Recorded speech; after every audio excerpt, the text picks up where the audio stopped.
After doing the Allcroft era fantasy season, I decided to try something a bit different. Instead of an era fantasy season, how about a character fantasy season?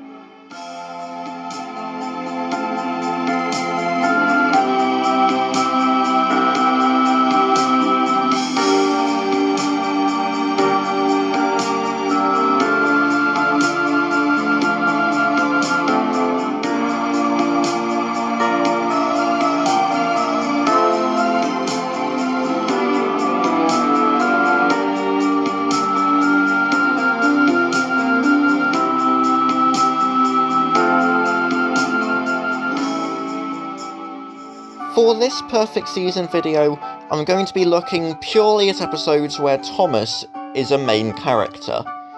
Obviously, with him being the main character of the show, I'm a bit spoiled for choice on what to include. The same rules apply from my Allcroft era video.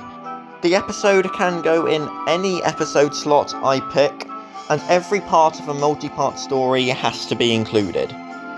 When it came to choosing the episode order, I tried to stick to the same 3 rules as before: connected episodes, character arcs, and seasons of the year, but I tended to focus on them less than in the other video.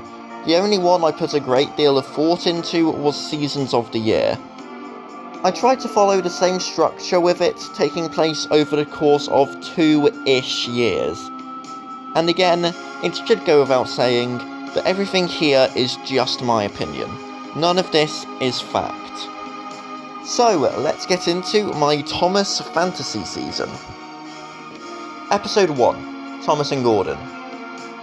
A great episode, and was a very good start to the show. Kicks off Thomas's character arc very well, and is also great for starting the Thomas and Gordon relationship/rivalry that will continue for a while.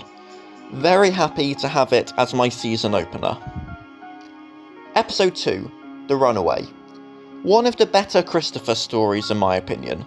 Sure, the runaway scene could have perhaps been a bit more exciting, but that doesn't really take away from the episode. It always amazes me how they're able to create so much tension in the climax, even though we never see the Inspector. That just goes to show how strong the music and narration were. I had it here because it's one of those stories that could go anywhere, and picking episodes for the first batch of the season is harder than later ones. Episode 3, Thomas to the Rescue. What's this? I have a hit era episode on a perfect season video? What is the world coming to? I've said before, quite a while ago on my channel, that I'm not a massive fan of the hit era.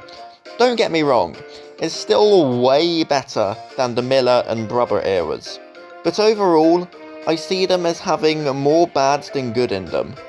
But that doesn't mean that there's no good whatsoever. I actually think Season 8 is pretty decent. While I do think this episode is sometimes a bit overrated, it is still a good episode. Diesel, Mavis and Thomas are a good trio. It goes here as it was pretty early on in its season. Episode 4, Thomas and Bertie. As classic can be. I'd say the 3 most memorable Thomas episodes for random strangers you stop on the street. You'll probably get the one where Gordon gets stuck on a hill, the one where Henry gets bricked up in a tunnel, and the one where Thomas races Bertie the bus. This is a very good example of my philosophy of Thomas not necessarily having to be realistic, as long as it's believable.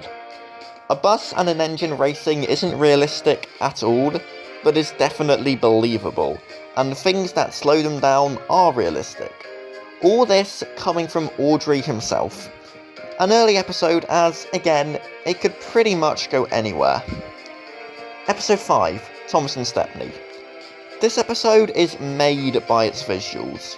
I've said before that you can't count an episode as good, purely because of its visuals, but visuals can be used to enhance an already good episode. This is a good episode, but the visuals make it a great one. This shot is one of my all-time favourites. Episode 6, Thomas the Quarry Engine. Another episode which uses the Thomas, Mavis, Diesel trio very well. and they're all in character. Thomas is very much in character. Mavis has matured since the Railway series in Season 3, but the desire to see more than just a quarry never left her. And it's not to the extent it was in Season 2, obviously, but Diesel's manipulative and devious side does still come across here. I love how Diesel is more concerned about making sure Thomas doesn't get what he wants, rather than Diesel making sure he gets what he wants. A great watch. Episode 7. Thomas and the Emergency Cable. Another CGI episode that gets Thomas pretty much exactly in character. His overprotectiveness of Annie and Clarabelle is very nice to see. A couple of things are unrealistic. The bird watcher would definitely get a lot more in trouble than just a telling off, and why Thomas just took Clarabelle a second day running instead of using another coach as well, but it doesn't really take away from the episode that much. Episode 8. Not So Slow Coaches. Another great episode featuring Thomas's relationship with Annie and Clarabelle. Yes, they may argue, but they care about each other very much. Thomas went to his absolute limits to try and get his coaches back from Caitlin. So much heart in this episode. Episode 9. Ghost Train. We've got to the first batch of autumn episodes. This is one of the most well-loved Halloween-type episodes, and it's easy to see why. The narration in both English dubs, the creepy visuals, and all round the early Thomas Percy Toby dynamic is hard to beat. Episode 10. Thomas and the Birthday Mail. Yes, I know, another hit episode, but it is quite a good one. Definitely one of the better Season 10 episodes, and up there for the whole era. Rosie is a good addition, and Thomas feels very much in character. The weather effects in this episode are definitely some of the best outside the Mitten era. A great episode. Episode 11. Thomas and Percy's Christmas Adventure. Probably the best end-of-season Christmas episode of the first 3 seasons. It was butchered for the US release, but it's still a decent episode if we ignore the fact that for some reason they're celebrating Thanksgiving in the UK. But I'm reviewing the UK version, so it's Christmas and all the weird stuff with the dubbing tracks can be ignored. An all-round very enjoyable episode. One of the only 2 Season 3 episodes to be originally written by Britt and David, and they do a great job. Episode 12. The Big Freeze. One of the better Season 21 episodes in my opinion. This is a great example of both how much Thomas has grown since Season 1, but also how he stayed the same in some ways. Also, nice to see the steam engines getting in trouble and needing the diesels to help for a change. The other way round has been done multiple times now. Episode 13. Thomas Saves the Day. Another decent episode from Season 8. Far from the best episode, but definitely a good watch. An early exploration on how Thomas, Annie and Clarabelle's relationship works. One of the better Season 8 episodes, in my opinion. Episode 14. Unscheduled Stops. Like Big Freeze, I see this as an example of how much Thomas has both grown and stayed the same from Season 1. Him wanting to help Bertie is very in character, especially given their history. The scene with the Fat Controller spying on Thomas is actually pretty funny. One thing I dislike about the Brenner era is how much they poke fun at the Fat Controller, but I don't mind it here. And Bulgy coming back at the end was a great moment. Episode 15. Thomas, Percy and the Post Train. This is another episode, like Thomas and Stepney, where it's a good episode, which is made by its visuals. This one shot is another beautiful one that always struck out for me. Sodor at night is always beautiful to watch. Episode 16. Thomas and the Rumours. A very good Season 5 episode that kinda gets forgotten. Because Season 5 was so crazy, with so many great episodes, some ones like this kinda get swept under the rug. I think it's a great episode that deserves more attention. The moral is quite obvious and blatant, but it's a good moral, and with a story like this, it's very hard to work it in subtly, and the story is still a very good one. Episode 17, Thomas the Babysitter. I love this episode. Objectively speaking, it's probably not the best, there are loads of better ones, but it's still very good.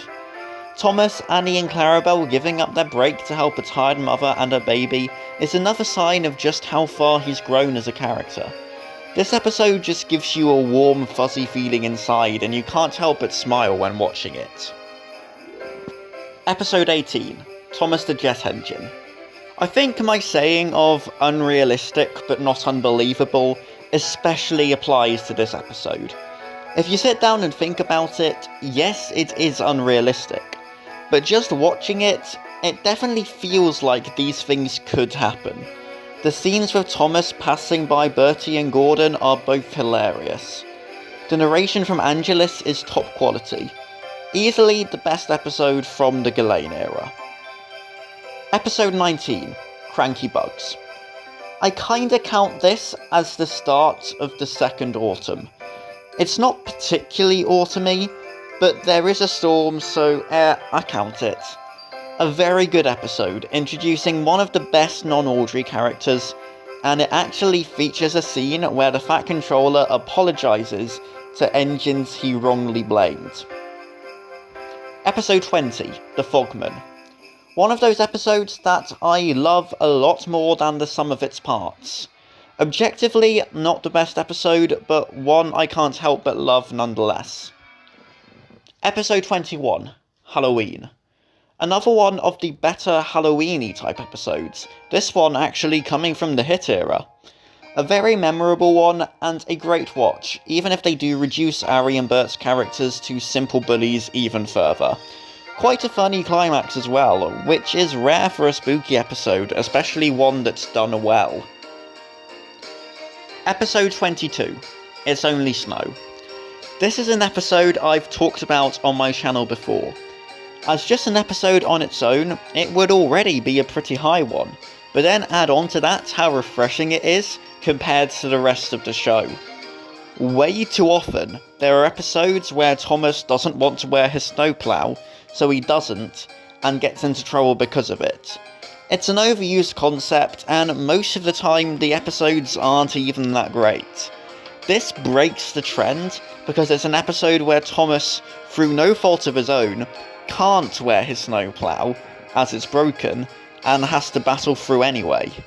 Very refreshing and a nice change of pace. Episode 23, Don't Tell Thomas. Not the most popular episode, but I think it's quite a nice one. It's got sort of a similar vein to It's Only Snow, in that it features Thomas and his snowplow, but not in the old way that gets boring. He doesn't like it, but he wears it anyway to clear the tracks for everyone else, so they decide to thank him with a surprise party. Not the most complex or groundbreaking of episodes, but it's a nice concept that I couldn't help but enjoy. Episode 24, Down the Mine. I thought as to whether or not to include Off the Rails as a 2 or 3-parter with this, but decided they are 2 episodes that are linked rather than a 2-parter. Also, with the sheer amount of Thomas episodes to choose from, I thought it would be a waste to just have a random Gordon episode in there. One of the top tier episodes from season 1, and a great watch. Episode 25, Paint Pots and Queens. Not really a Thomas-centric episode, but it's an ensemble episode that does feature Thomas fairly prominently. A nice continuation from Down the Mine, and one of the grandest feels an episode has had. Many would argue this should be the season finale, and yes, it feels like it should, but I feel like the actual finale is even more deserving of that spot. Episode 26, 3 Cheers for Thomas. As an episode on its own, it's good, but nothing special. Thomas and Bertie race, but Thomas has to abandon it halfway through to make sure the children aren't disappointed. Thomas saves the day, but, as Bertie says, Bertie still won the race. What makes this episode, for me, is its placement. This is the final episode of Season 7. Fans will debate whether or not Season 6 and 7 count as classic, but whether you count it all as one or two separate eras, there are definite links back to the beginning. This is the last episode with music by Mike and Jr., and the last episode directed by David Mitton.